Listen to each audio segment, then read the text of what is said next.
Hello there, and hi, I am Jer, and welcome to the third act on today's bonus stage in the bonus stage van. September 16th, Music Online. Happy to be here. Thank you, Josh, for having me. I've got a bunch of music for you. For those of you who are curious, that is the actual brick wall. The picture was taken outside my house. So that wasn't any brick wall that you were seeing. That was the actual brick wall that's right over there. All right, so I've got some music for you. I kind of put half, maybe a third of the set list together at the last second. The other two thirds was planned out. How's it going? Good to see you. Anyway, I wasn't this next song. Yeah, yes, that brick wall was taken from right outside the side door. That's absolutely right. Yeah.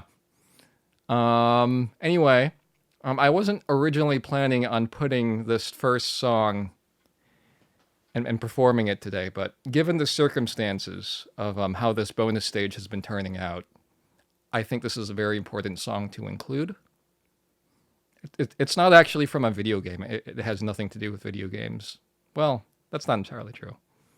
But if you know it, feel free to express your enthusiasm.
All right. That was After Today from a Goofy movie, which seems very fitting based on Josh's awesome Goofy impression. Please keep up the Goofy. It's very good. To Now, this next song is a favorite of mine. You've already heard it twice today because it's a favorite of a lot of other people too. All of us have good taste, and as they say, great minds think alike. So here is yet again Guardian Millennial Fair from Chrono Trigger.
Happy birthday, Eric MG.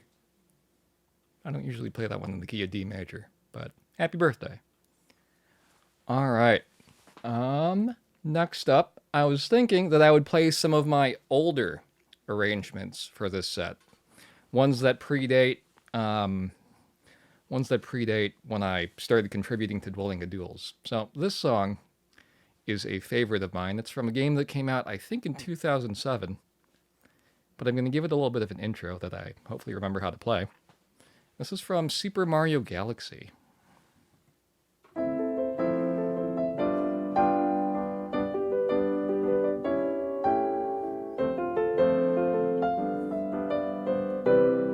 No, it's not.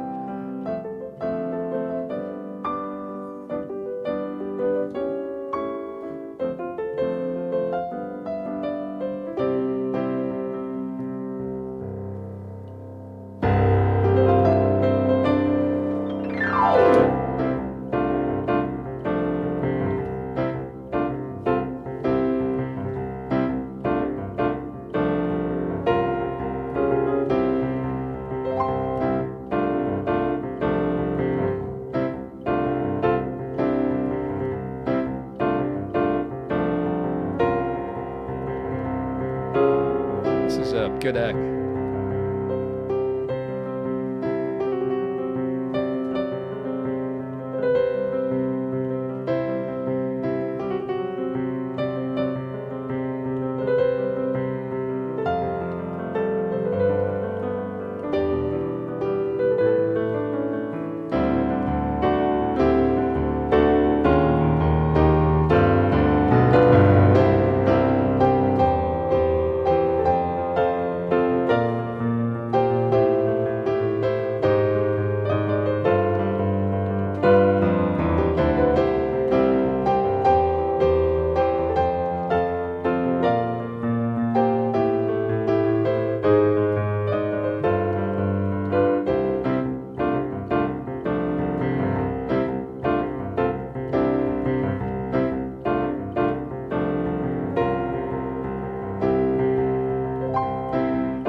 And that was Good Egg Galaxy from Super Mario Galaxy, composed by the one and only Koji Kondo, one of the greatest video game music composers of all time.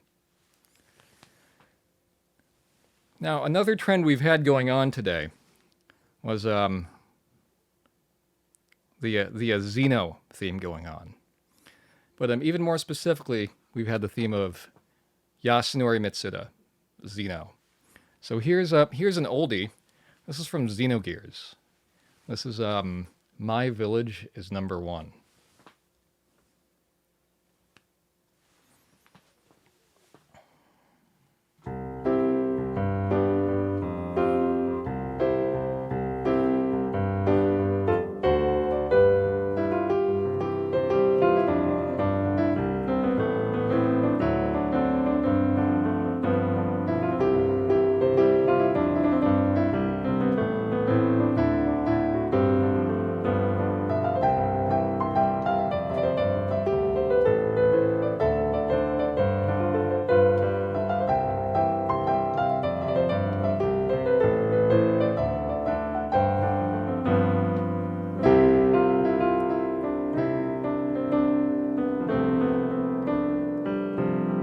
That's what I said, Josh.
That was My Village is number 1, composed by the one and only Yasunori Mitsuda. All right, this next one is an arrangement of the intro to Undertale. I like it.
Came up with that one for a Pixel Mixers album a really long time ago, back in 2016.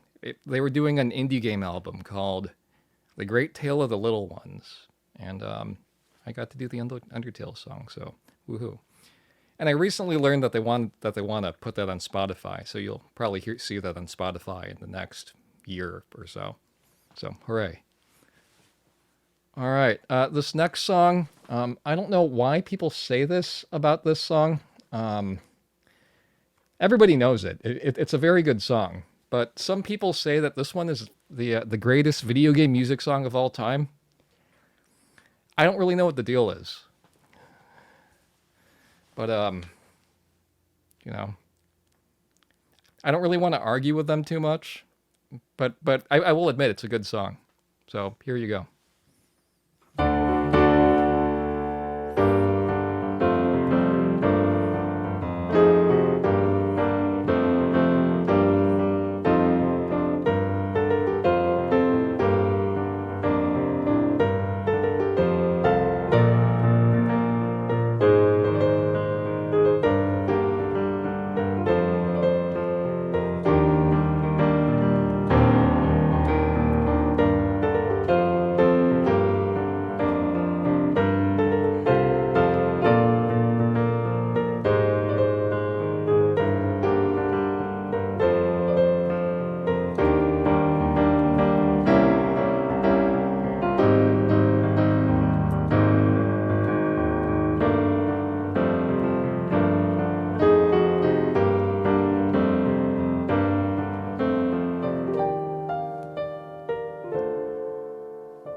That was, of course, Dragon Roost Island from The Legend of Zelda: The Wind Waker, composed by Kenta Nagata.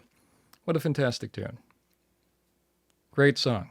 Deserves to be the second best video game music song of all time. All right. This next one is from the Final Fantasy VII piano collections. I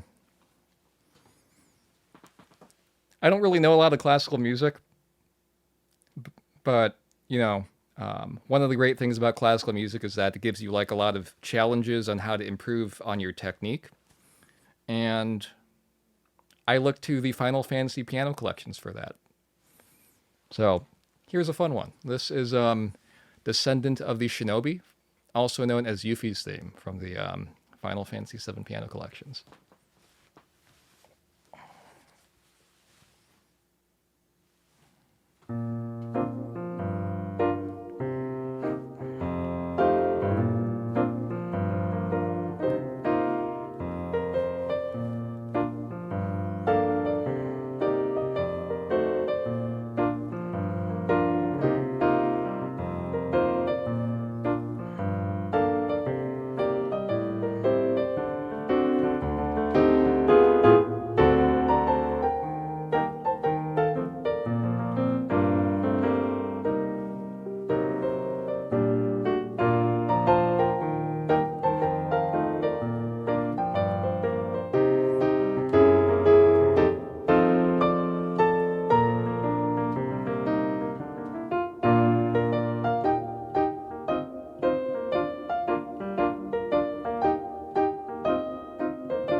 All right, and that was Yuffie's theme from Final Fantasy VII, composed by Nobuo Uematsu and arranged by Shiro Hamaguchi. I hope all of you were excited at the recent Nintendo Direct that happened, that they had. They played a trailer for a game called Eiyuden Chronicles. And for those of you who don't know anything about the game, Eiyuden Chronicles, it's made by the people who made Suikoden 1 and 2 way back in the day. And for those of you who don't know what that is, that's one of the first RPG series that made their way to the PlayStation 1 back in like 1995. And the composer for the first two games was a woman named Miki Higashino. She retired shortly after doing Suikoden 2. I mean, a few years after that. She just felt it was her calling to not compose any more game music. But she was very, very good. One of the best game music composers of all time. And she wrote this song, which plays in Suikoden 2. It's mostly a piano solo, and it's very good. So there you go.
That was Reminiscence from Suikoden 2, and that song plays, I think, shortly after the two friends in the beginning go their separate ways, and they show this big, like, black and white montage of the history that they had together.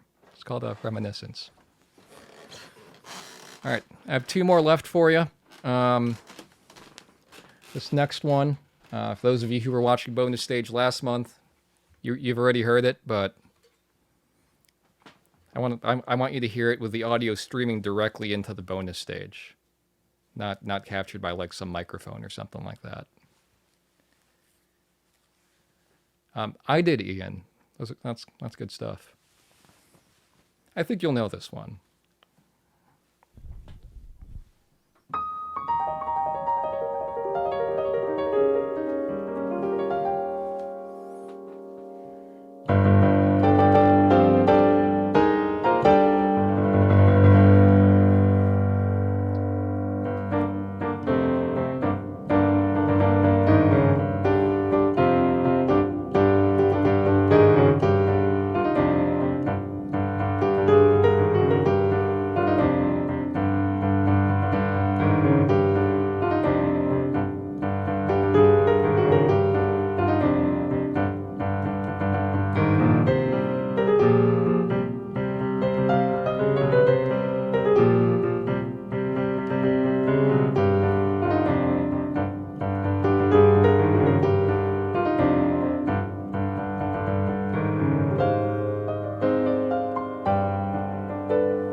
you go. That's my arrangement of Hyrule Castle from The Legend of Zelda: A Link to the Past.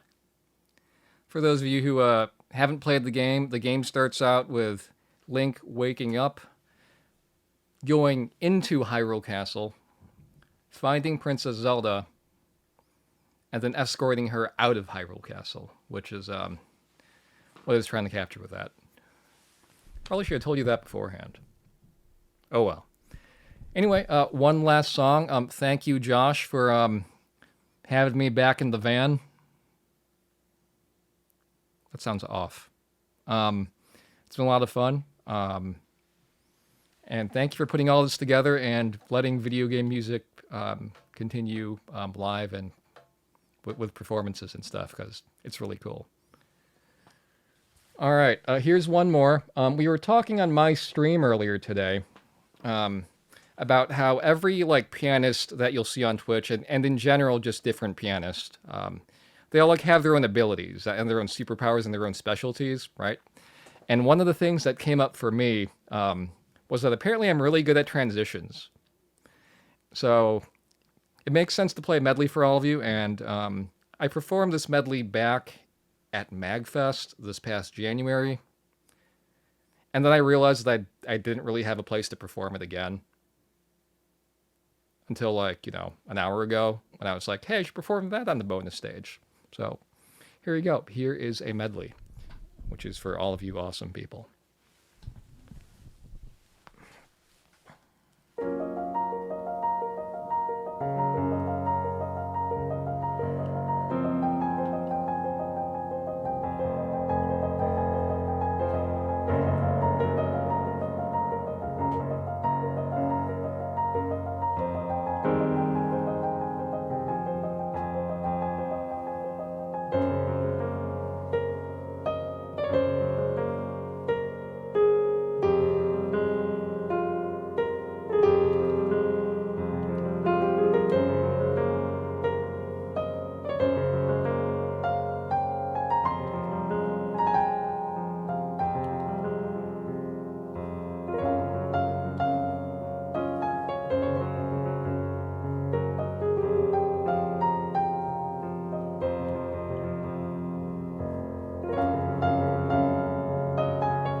that was the Magfest medley. There you go. Again, hi, I'm Jer Roque, and thank you for watching my show. Stay tuned for the rest of the awesome show with Balkan Bleeps, House the Great, and whoever else is on. O_super. Yeah, there we go. Thank you again, Josh, for putting all this together.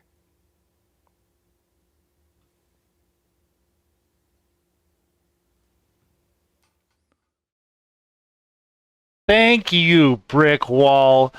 Give it up, everybody, for Brick Wall. What an amazing show. Have you ever seen a Brick Wall play piano, let alone with such subtleties, such subtle contours? Oh my God. Well, let's see if we can talk to a Brick Wall all about that amazing time that he gave to us. Brick_wall. Oh my God. Amazing. Jer's been a real pillar in the VGM community. One of the things he said he might like to talk. Oh my God. So that's not the picture I'm pulling up, Jer, but oh man, hold on. Can I fix this? Is this working? Oh, I mean, it's working. Yes. So I have a different image prepared. Unfortunately, I'm not doing. Okay. So you don't need to send video, but everybody knows that we're talking to a brick wall and not actually a handsome man and his cat. There we go. There we go. Don't need to hear me twice. Once is usually enough. Ah, Jer, what a wonderful time, dude. Thanks so much for coming back on the show again. Yeah, of course. It's fun. Thank you for having me. Happy to hop in the van. Hop in the van, go down the road, go on down to Chicago. Yeah, so when you said playing on bonus stage last month, in regards to one of the arrangements that you played on your set today, you are in fact referring to Chicago VGM Fest, which we were grateful to host here on bonus stage. But you had a set as yourself, also joined by of course your partner Natalie, and then also a set with your group Playing with Power, who I hadn't seen before. But yeah, I mean there's a lot to talk about there.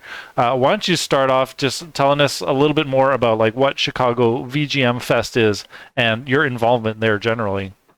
Yeah, so Chicago VGM Fest is it's put together. It's a one-day concert that was put together by the drummer for Arc Impulse, who I used to play with, the drummer Bobby Shields, and he's a super awesome guy. He's he's like super extroverted, and he loves like putting these sorts of events together and bringing people together. And a lot of us in the Midwest, the Super Guitar Brothers, Arc Impulse, Playing with Power, Night of the Round, even we had played shows at like at conventions or at a bar called the Pyramid Scheme in Grand Rapids, and a few other places, and we've been doing this throughout the Midwest since at least 2013. Mark, the bassist for Playing with Power, as well as the band leader, he used to put together a show called Great Bit Live, and the GR also stood for Grand Rapids.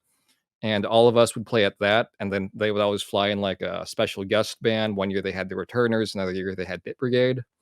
So even though like all of us over here in the Midwest, I don't know if we have as much of an online presence as say the Guitar Brothers or Night of the Round, but all of us know each other, and it was Bobby wanted us to really put on a show together again and make it a yearly thing, kind of like how VGM Con is also in the Midwest and kind of like a mini Magfest in a way. Yeah, we got to have something in the middle of the year, right? Yep, absolutely. West is all the way out in the Bay Area. Midwesters got to stick together. Yeah, that was an incredible show, actually. Just everybody really brought all of their talent. There were some groups, yeah, like Playing with Power I hadn't seen before. Kingdom of Zeal were also incredible. A bit of a sleeper band there, from what I understand. Yeah, it's just all Kingdom around of Zeal is really more of a project. That was their second show, and all of those guys are professional musicians who have their own like they teach, they have their own gigs that they do on a regular basis. Andrew Lawrence, the keyboardist, has a residency over at a place called Alive One in Chicago. The drummer Ruben Gingrich, he's got his own thing going on over in LA. He plays for a band called The Main Squeeze. So it was good stuff. Yeah, it was absolutely wonderful. And speaking a little bit to the history of the VGM scene as well, I have some general notes from, I don't know when you filled out this application form here, but one of the things you said you always love to talk about is how the VGM scene has changed over the past 25 years. And today you brought up some of your older arrangements. Of course, we know that you've previously been a part of the Dwelling of Duels community. They're having their 20th anniversary thing coming up as well, and of course you're also a strong member of the VG Lead Sheets community, which has been going strong for some time as well. I guess if I could frame this into something that's answerable, what do you think some of the largest changes are, most noticeable changes in the VGM scene over the past, say 20 years or so? I think, oh man, what a question. That's so hard to answer because there are so many different ways to look at the VGM scene. Like way back in the day, 25 years ago, people were just throwing MIDIs up onto vgmusic.com, and people would also do trackers and submit that to sites like rpgamer.com. And then all of a sudden you get OC Remix, which does live audio. I think the easiest one to talk about is probably the live video game music scene.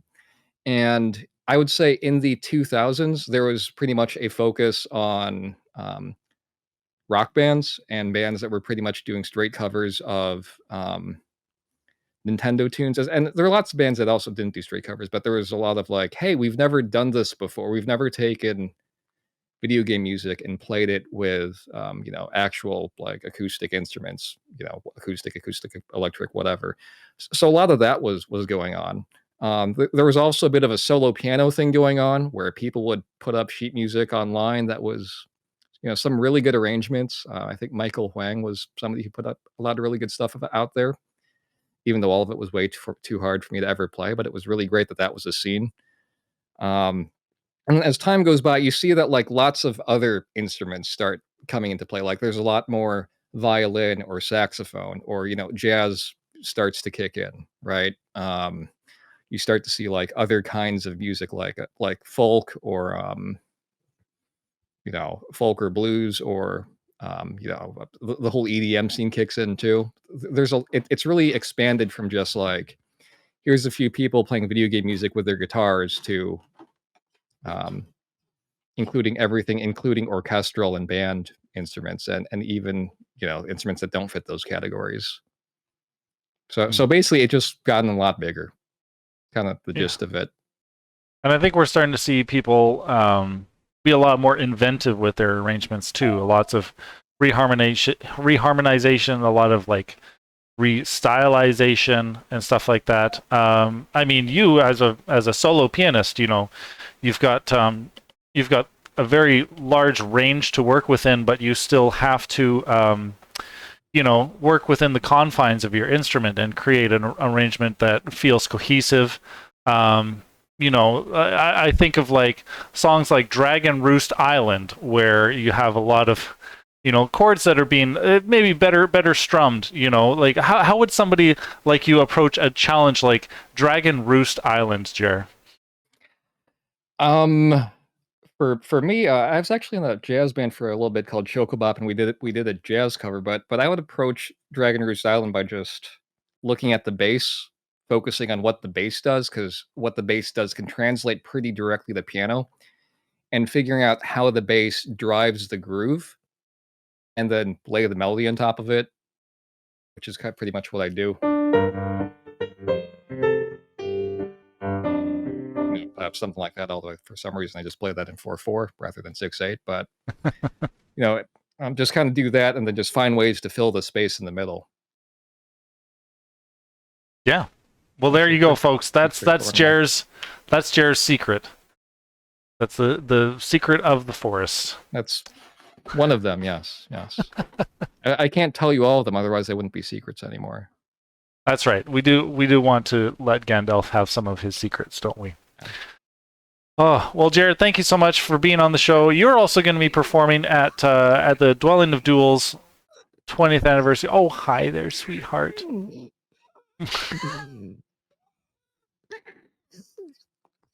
It sounds like a little gremlin, but I know it's adorable. But